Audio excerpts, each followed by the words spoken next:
Hi, I'm Margaret Ryle, recently retired from Pepperdine University and a strong advocate of action research. I have seen over the years of teaching the really incredible transformational changes that happen when people decide to really hold themselves accountable for everyday learning in their workplace.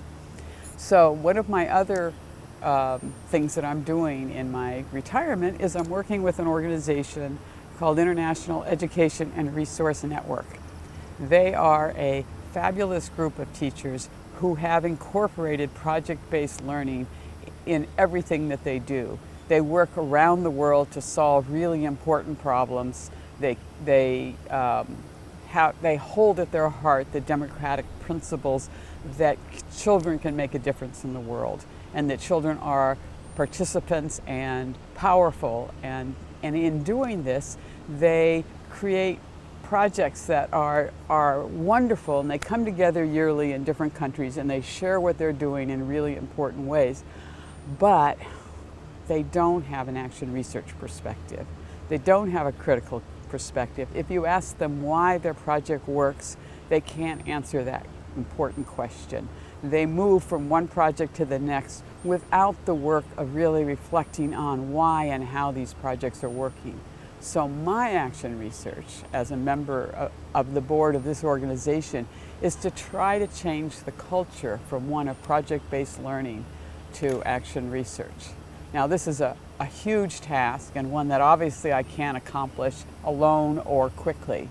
But my first cycle was to present action research at their conference and to collect together a small number of teachers who seemed to be interested in working with me in action research. So we started with 10, and at the end of the year I have 4 that have continued on their own free time working on action research.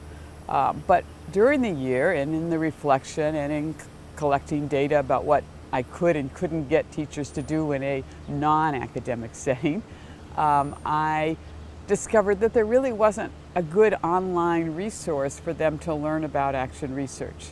There were lots of things, but to actually organize them into a course, there wasn't that kind of a voice. So I started making videos and designing activities and then resources to support them to create an online tutorial that I think more of as an interactive book rather than as a course, because I think it's really important that there's a person who has had experience with action research that is helping somebody through the process of action research.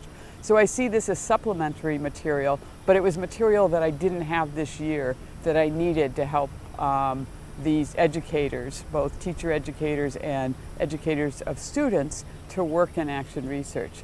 So I'm halfway through the construction of these materials, and I would like to invite you to help me. So if you have short, 1 to 2 minute little videos about experiences that you had in action research that I can add to the tutorials, I would love that. So this is my appeal for you to help me create these materials to help provide a kind of public set of resources to help anyone, anywhere, learn how to do action research.